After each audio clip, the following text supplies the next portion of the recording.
requereix sacrificis. I fundar un estat requereix que ens diguin fins on estem disposats a arribar. Nosaltres triarem, podem triar, però els nostres dirigents tenen l'obligació de dir-nos fins on estem disposats a arribar i els esforços que caldrà fer en aquest sentit. Fundar un estat és fer coses que no faríem mai en una situació normal.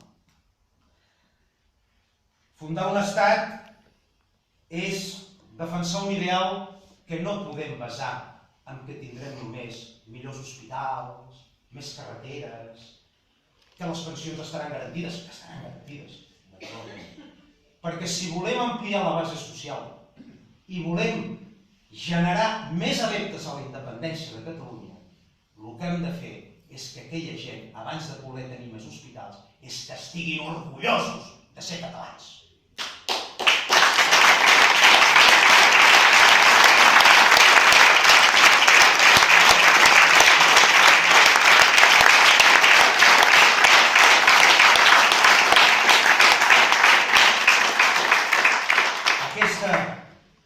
Aquesta és la fórmula. I no podem anar a Santa Coloma de Gramenet, a Cornellà o a Castelldefels, amb el posat, li deia jo abans, amb un senyor que ha vingut de Castelldefels, dic, no es pot anar a Castelldefels o al barri de Sant Roc de Badalona amb el posat el venedor de vetes i fils o de monitor d'esplai, perquè no et compraran aquella catalanitat ensucrada. Perquè aquella gent ve de la banda del vencedor, ve de la banda espanyola, ve de la banda que mai ha hagut d'escoltar a casa seva perro catalana blanc cristiano. Venen d'aquella banda d'una derrota social, per això van venir una mà al davant i una al darrere, però no venen d'una derrota nacional. I si volem incorporar aquesta gent, els incorporarem només amb la força de l'exemple, amb la força que aquella gent pugui pensar val la pena ser català. Però mentre els nostres models siguin aquells models, com deia en Cardona, de la veu baixa, de que ja ho farem, i la revolució dels somriures, no farem cap areta. I així passa el que passa, que a les passades eleccions, qui va guanyar l'àrea metropolitana? Ciutadans. És així. Va guanyar Ciutadans. Primera força. Mentre no entenguem això, mentre els nostres dirigents i les nostres entitats no entenguin això, difícilment es podrà ampliar la base social i, sobretot, assumir que hi haurà conflicte.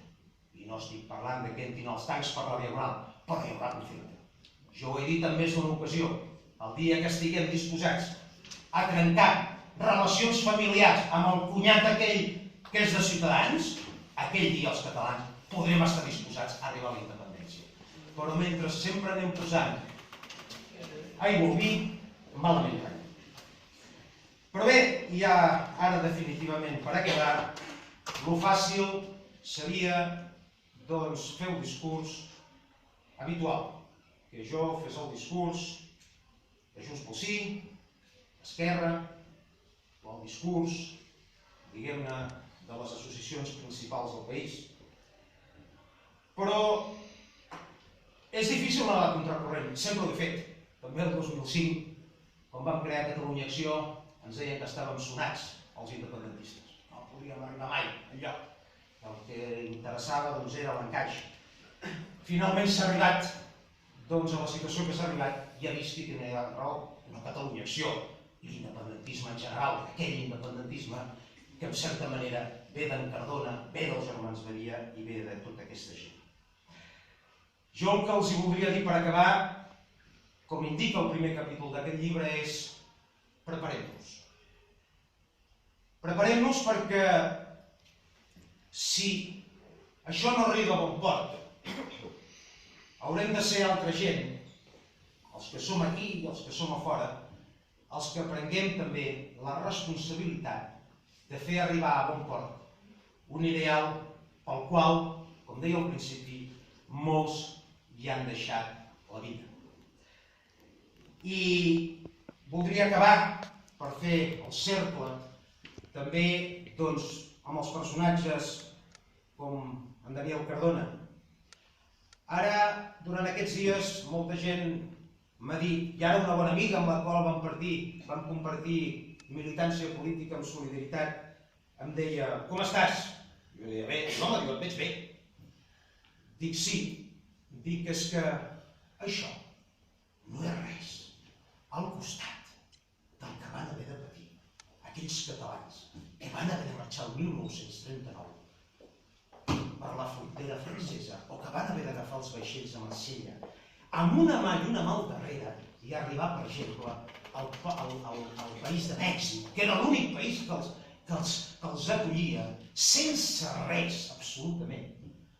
Això no és res al costat d'allò, com no és res al costat dels camps de concentració dels gelers, com no és res al costat de les persecucions en ple franquisme, com no és res quan els agafaven a la generació dels meus pares i tocaven a la porta a les 3 de la matinada i els portaven a la Via Laietana.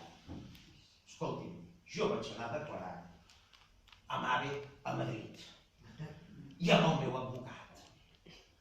I m'esperava la premsa i vaig tenir l'oportunitat de manifestar-me les meves opinions.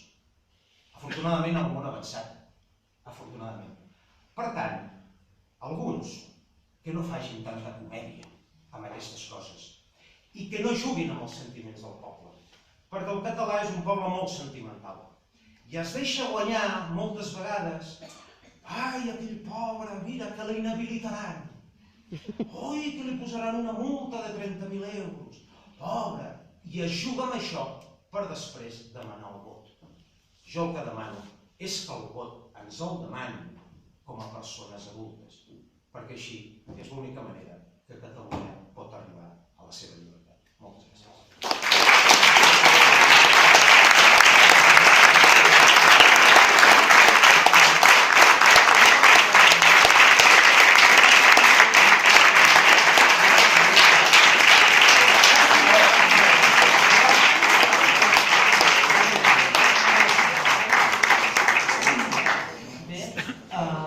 Agraïm molt les paraules d'en Santi, amb unes reflexions molt interessants que de ben segur hagin generat preguntes, inquietuds, aportacions que vulgueu fer des del públic.